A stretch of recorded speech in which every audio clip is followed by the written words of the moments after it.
Hello everyone, welcome back to my channel. इस video में हम पढ़ने वाले हैं लैक ओपेरॉन के बारे में। लैक ओपेरॉन एक तरीके का इंडिविजिबल ओपेरॉन होता है।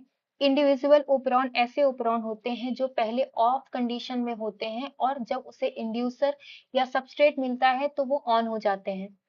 लैक ओपेरॉन एक बहुत इंपॉर्टेंट टॉपिक है लगभग हर कॉम्पिटिटिव एग्जाम के लिए। तो आज हम पढ़ेंगे कि लैक ओपेरॉन के कंपोनेंट्स क्या होते हैं और इसमें जीन रेगुलेशन कैसे होता है। तो ठीक है, स्टार्ट करते हैं। जो लैक ओपेरॉन होता है उसमें अलग अलग कंपोनेंट्स होते हैं। जैसे एक रेगुलेटरी जीन होती है जिसका नाम होता है lac I gene. Lac I gene repressor protein का फॉर्मेशन करती है। कैप साइट वो साइट होती है जहां पर आकर कैप प्रोटीन बाइंड करती है, कैटाबोलाइट एक्टिवेटर प्रोटीन बोलते हैं। प्रमोटर रीजन वो रीजन है जहां पर आकर आरएनए पॉलीमरेज बाइंड करता है। और ऑपरेटर रीजन पर रिप्रेशर प्रोटीन जो बनी है वो बाइंड करती है। फिर स्ट्रक्चरल जीन में लैक जेड जीन होता है, लैक वाई जीन होता है और लैक ए जीन होता है। ये तीनों जीन से एक कॉमन पॉलीसिस्टोनिक एमआरएनए बनता है और उसके ट्रांसलेशन से तीन तरीके के एंजाइम का फॉर्मेशन होता है। लैक जेड जीन से बनता है beta galactosidase enzyme, lac y से बनता है परमिएज एंजाइम और लैक ए से बनता है ट्रांस एसाइक्लेज एंजाइम। देखिए, जो रेगुलेटरी जीन है जिसका नाम लैक आई जीन है वो बनाता है रिप्रेशर प्रोटीन को। जो रिप्रेशर होता है उसके पास दो बाइंडिंग साइट होती है, एक एलोलैक्टोज और एक ऑपरेटर बाइंडिंग साइट। जो एलोलैक्टोज होता है, जब किसी सेल में मतलब जो प्रोकैरियोटिक सेल है उसमें जब लैक्टोज प्रेजेंट होता है तो लैक्टोज बाद में एलोलैक्टोज में कन्वर्ट होता है। और एलोलैक्टोज जाकर अगर रिप्रेशर से बाइंड कर गया तो रिप्रेशर इनएक्टिव हो जाता है। और दूसरी इसके पास साइट होती है ऑपरेटर बाइंडिंग साइट। तो रिप्रेशर जब एलोलैक्टोज से बाइंड नहीं किया रहेगा तो ये जाकर ऑपरेटर से बाइंड करता है ऑपरेटर बाइंडिंग साइट के थ्रू। ठीक। सेकेंड है प्रमोटर। प्रमोटर वो रीजन जहां पर आरएनए पॉलीमरेज बाइंड करता है, ऑपरेटर वो रीजन जहां पर ये जो रिप्रेशर प्रोटीन बनी है वो जाकर बाइंड करेगी। और स्ट्रक्चरल जीन में मैंने बताया कि तीन जीन होगी, जेड वाई और ए। तीनों जीन से अलग अलग एंजाइम बनते हैं। जेड जीन से बनने वाले एंजाइम का नाम बीटा गैलेक्टोसाइडेज होता है।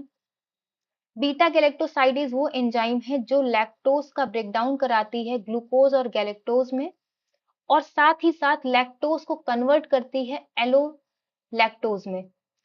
वाई जो जीन है वो बीटा गैलेक्टोसाइड परमिएज एंजाइम बनाते हैं जो कि लैक्टोज के ट्रांसपोर्ट में हेल्प करता है। और ए जीन जो है वो बनाती है beta galactoside acetyl transferase enzyme. इस एंजाइम का काम ये है कि ये जो थायोगैलेक्टोसाइड बनता है उस पे एसिटिल ग्रुप को ऐड करता है। जब सेल में जो प्रोकैरियोटिक सेल है उसमें लैक्टोज बहुत ज्यादा हो जाता है तो वो एलोलैक्टोज में कन्वर्ट होता है। और एलोलैक्टोज सल्फर के साथ रिएक्ट करके थायोगैलेक्टोसाइड बना लेता है जो कि टॉक्सिक होता है। और इस थायोगैलेक्टोसाइड पे जब एसिटिल ग्रुप ऐड कर देता है एसिटिल ट्रांसफरेज एंजाइम तो ये टॉक्सिक से नॉन टॉक्सिक बन जाता है। ठीक है। तो तीन जीन है, तीन जीन अलग अलग एंजाइम को बना रहे हैं और तीनों एंजाइम का अलग अलग रोल है। फिर पढ़ते हैं कैप साइट। कैप साइट वो साइट है जहां पर आकर कैप प्रोटीन बाइंड करती है। लेकिन कैप प्रोटीन ऐसे नॉर्मली इनएक्टिव फॉर्म में होती है, ये तभी एक्टिवेट हो सकती है जब इसके पास सीएमपी आए, साइक्लिक एडेनोसिन मोनोफॉस्फेट। जब सीएपी जो है सीएमपी के साथ मिलता है तो सीएपी और सीएमपी कॉम्प्लेक्स का फॉर्मेशन होता है और ये कॉम्प्लेक्स जाकर सीएपी साइट पर बाइंड करता है। तो समझ आया कि इसमें क्या क्या चीजें होती हैं और उनका क्या क्या रोल है। ये है लैक ओपेरॉन का स्ट्रक्चर कि उसमें क्या क्या चीजें होती हैं और हर एक चीज का क्या रोल है। अब हम पढ़ेंगे regulation of lac operon.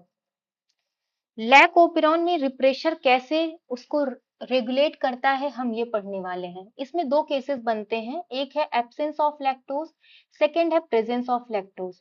Absence of lactose में क्या होगा, जब लैक्टोज सेल के अंदर नहीं होता है तो ये जो रिप्रेशर है इस पे एलोलैक्टोज बाइंड नहीं कर सकता है और ये रिप्रेशर ऑपरेटर पर जाकर बाइंड करेगा और ट्रांसक्रिप्शन रुक जाएगा। अगर ट्रांसक्रिप्शन रुक जाएगा तो जितना ट्रांसक्रिप्शन हो रहा था मतलब बेसल लेवल ऑफ ट्रांसक्रिप्शन जितना हो रहा था उससे कम होगा। मतलब जीन जो है ओपेरॉन जो है वो ऑफ कंडीशन में होगा। लैक ओपेरॉन का रोल जब लैक्टोज होता है तब क्या होगा? अगर लैक्टोज होता है तो वो एलोलैक्टोज में कन्वर्ट होगा और वो एलोलैक्टोज जाकर रिप्रेशर से बाइंड करता है, क्योंकि मैंने बताया है कि रिप्रेशर के पास दो बाइंडिंग साइट होगी, एक ऑपरेटर बाइंडिंग साइट और एक एलोलैक्टोज बाइंडिंग साइट। अगर लैक्टोज नहीं है तो ये जाकर इससे बाइंड कर गया और जैसे लैक्टोज होगा तो वो एलोलैक्टोज में कन्वर्ट होगा और वो इससे जाकर बाइंड करेगा और रिप्रेशर इनएक्टिव हो जाता है और इस तीनों जीन का ट्रांसक्रिप्शन होता है, एमआरएनए बनता है और फिर ट्रांसलेशन के बाद प्रोटीन्स बन जाती है। जब इस केस को हम देखते हैं तो अगर कोई भी एक्टिवेटर नहीं है, मतलब अगर सीएपी जो है प्रोटीन वो आकर बाइंड नहीं कर रही है और सिर्फ रिप्रेशर प्रेजेंट है और रिप्रेशर भी बाइंड नहीं कर पाया, तो जितना ट्रांसक्रिप्शन हो रहा था उतना ही ट्रांसक्रिप्शन होगा। ये तब का केस है जब यहाँ पर कैप प्रोटीन का कोई रोल नहीं है। अगर कैप प्रोटीन होगी तो रेगुलेशन चेंज हो जाएगा, उसका जो ट्रांसक्रिप्शन है वो चेंज होगा। लेकिन यहाँ पर हम सिर्फ रिप्रेशर को लेकर चल रहे हैं। अगर सिर्फ रिप्रेशर है तो रिप्रेशर, अगर लैक्टोज नहीं है तो रिप्रेशर काम कर रहा है, और अगर लैक्टोज है तो रिप्रेशर बाइंड कर पा रहा है या नहीं कर पा रहा है। फिर सेकंड केस हम देखते हैं कि अगर एक्टिवेटर है तो वो लैक ओपेरॉन को कैसे रेगुलेट करेगा। देखिए, दो कंडीशन होती है, ग्लूकोज हाई और ग्लूकोज लो लेवल। अगर ग्लूकोज हाई कंडीशन होती है तो एडनाइलेट साइक्लेज कम होता है और सीएमपी भी लो हो जाता है। अगर सीएमपी लो है तो सीएपी इनएक्टिव फॉर्म में रहेगा, क्योंकि इसके एक्टिवेशन में सीएमपी का रोल है। अगर ये इनएक्टिवेट है तो ये कैप साइट पर बाइंड नहीं कर पाएगा और जितना ट्रांसक्रिप्शन हो रहा था उतना ही होगा। इसीलिए बोलेंगे कि जो ट्रांसक्रिप्शन रेट होगी वो बेसल ट्रांसक्रिप्शन रेट के इक्वल होगी। अगर ग्लूकोज लेवल जो है वो लो है, अगर ग्लूकोज लेवल लो है तो एडनाइलेट साइक्लेज ज्यादा होता है, सीएमपी भी ज्यादा होगी, तो कैप साइट एक्टिव होगा और ये कैप प्रोटीन एक्टिव होगी और कैप साइट पर जाकर बाइंड कर जाएगी। तो जितना ट्रांसक्रिप्शन हो रहा था उससे ज्यादा ट्रांसक्रिप्शन होगा। इस केस में भी हम रिप्रेशर को लेकर नहीं चल रहे हैं, हम इंडिविजुअल बात कर रहे हैं कि अगर सिर्फ एक्टिवेटर होगा तो क्या होगा, या फिर जब सिर्फ रिप्रेशर होगा तो क्या होगा। फिर इसमें अलग केसेस भी बनते हैं कि अगर ग्लूकोज हाई है और लैक्टोज एब्सेंट है तो क्या होगा, या ग्लूकोज लो है और लैक्टोज प्रेजेंट है तो क्या होगा। वो अलग केस होता है, लेकिन यहाँ पर हम सिर्फ रिप्रेशर की बात कर रहे हैं कि अगर रिप्रेशर है तो एब्सेंस ऑफ लैक्टोज में क्या होगा या प्रेजेंस ऑफ लैक्टोज में क्या होगा, और अगर एक्टिवेटर है तो ग्लूकोज हाई लेवल पे कैसे काम करेगा और ग्लूकोज लो लेवल पर कैसे काम करेगा। तो आज के लिए बस इतना ही, बाकी कितना कोई भी डाउट होगा तो आप मुझसे कमेंट सेक्शन में पूछ सकते हैं।